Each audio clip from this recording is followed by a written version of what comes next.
அருட்பெருஞ்சோதி அருட்பெருஞ்சோதி தனிப்பெரும் கருணை அருட்பெருஞ்சோதி எல்லா உயிர்களும் இன்புற்று வாழ்க கொல்லா நெறியே குவலையமெல்லாம் ஓங்குக.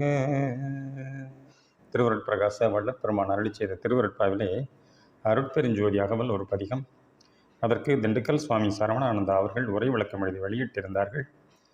தலைப்பு எண் 223 இயற்கை பொருண்மை. உபதலைப்பு எண் 2.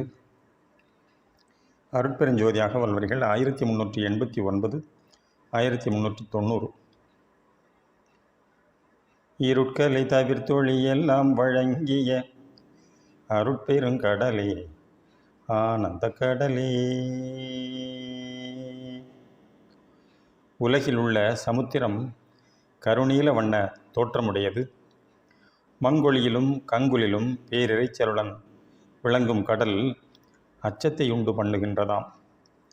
இக்கடலின் மேல் தோற்ற அலை நிலைக்கு அடியில் செல்ல செல்ல இருட்செறிவும் அழுத்தமும் உயிர்ப்புக்கும் உயிருக்கும் அவத்தையும் ஆபத்தும் பெருகி துன்பம் உண்டாகின்றதாம். இக்கீழ் நிலைகளே இருட்கலைகளாக மொழியப்படும்.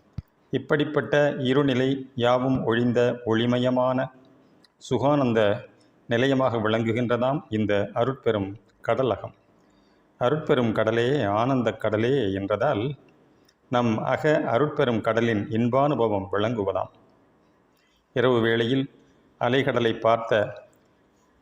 பார்க்க அச்சமாயுள்ளதோடு எப்பொருள்களும் தெளிவாய் விளங்காது. இயற்கை எழிலை கண்டு இன்புறக்கூடாதாயும் இருக்கின்றதாம். அந்த இருட்படலத்தை ஒழித்தெழுகின்ற ஞாயிற்றை காணும்போது தெளிவும் இன்பமும் ஏற்படுகின்றனவாம்.